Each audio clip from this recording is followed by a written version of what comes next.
Okay, finally back to this. It's been, a year since I talked about one of the Royal Knights, and it's mostly because I forgot I was doing it. So I need to go back and catch up with the rest of the knights, and plus this is a great way to figure out how my characters will work. So, here we go. Samantha Armstrong is the Royal Knight Adaptor, which is a class of knights who specialize in survival tactics. They're the strategist of the group, always the one that creates the plan, always have a way out of situations, and always having a plan. But there is so much more when it comes to Samantha. Samantha is from a very rich family, most likely a duke or a duchess. She was not the oldest nor the youngest in her family. She was roughly around in the middle. There was nothing to expect of her, but also something to expect of her. Of someone who is of high status, but also someone who is like the middle child.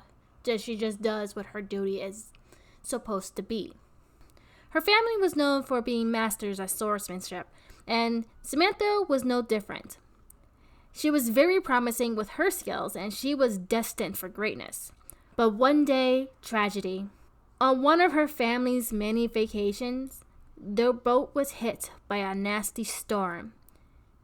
The ship got destroyed and nobody survived, except for Samantha and the captain. With all of his strength, he swam to the nearest island, but they were not alone. Sometime later, when it got dark, they made a fire, and that's when the captain took the opportunity to give Samantha her first lesson on survival. When it comes to survival, you must know who is more resourceful. The reason why the captain chose Samantha over any of her family is because the captain believed that she was more useful. He also added that if she wants to live, she must continue to stay useful to him, and he will be useful to her in return. And that's the start of their long journey of survival. During their time on the island, Samantha and the captain worked together to survive. At the same time, the captain taught Samantha many things, like how to scavenge, either for edible food or useful items. He taught her how to hunt and to build things to help them escape from the island. He even taught her how to do first aid. But most of all, he taught her how to be prepared. As time went by, Samantha slowly started to take on more jobs to prove to the captain that she can be more useful to him. But unbeknownst to Samantha, her biggest test would change her life forever. Years later, they were packing up their resources, preparing on their departure. Then the unthinkable happened. Nightwalkers. It didn't make any sense. They have been on these islands for years and they never once see a nightwalker. The detail doesn't matter now. They need to leave. Off they went, running through the jungle, running through the bridge, trying their best to go and make it to their raft. It's clear that Samantha is fast enough to outrun the Nightwalkers. The captain, not so much. The Nightwalkers are clearly going to catch the captain, but what can Samantha do? There's so many of them, there's no way they both can get out alive. Wait, both of them can't get out alive.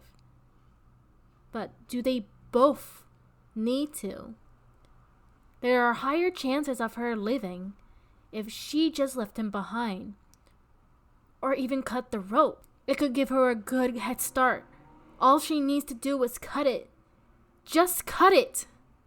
Girl! The captain threw his stuff at her. Final lesson on survival. Always take an opportunity to survive, even if it means sacrificing another. But if there's no signs of survival, go out by your own terms. The captain cut the bridge. He and the Nightwalkers fell into the water. Even if he did survive that fall, the river probably took him out. Even if it didn't, the Nightwalkers probably did. If not that, who knows? Samantha doesn't have time to think about it. She needs to get off the island now. She ran as fast as she could, dumped all the stuff on the raft, and went out to sea and got the hell out of there. Finally, Samantha escaped that island. A few months later, Samantha is still out on sea. She ran out of food.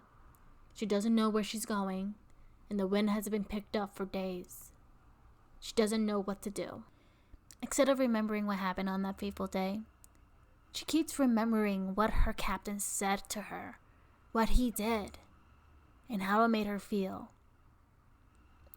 She should have been the one to cut the rope, not him. She should have had the guts to dispose of him, to get rid of him.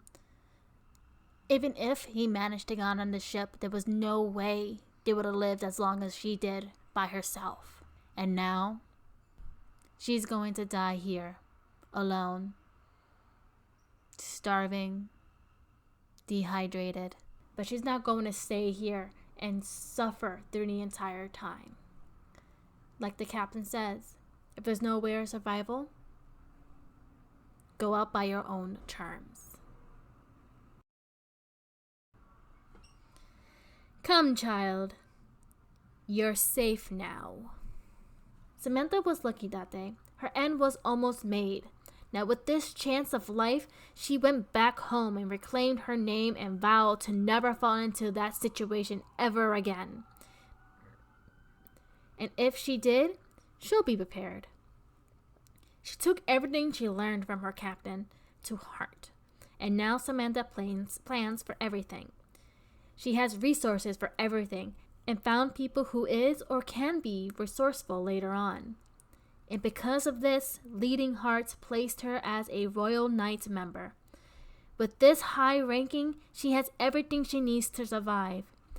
She even has access to this endless amount of power from a living generator. With her, Samantha has everything she needs to survive. And that's about it about Samantha. I hope you guys like it. I like doing these sort of things. Like it kind of makes me like create a story with these characters. It's really fun to do. I've really got to do more of these more often. Yeah, that's the end of the video. I hope you enjoy it. Like, subscribe, do whatever you want, and I see you next time. Bye.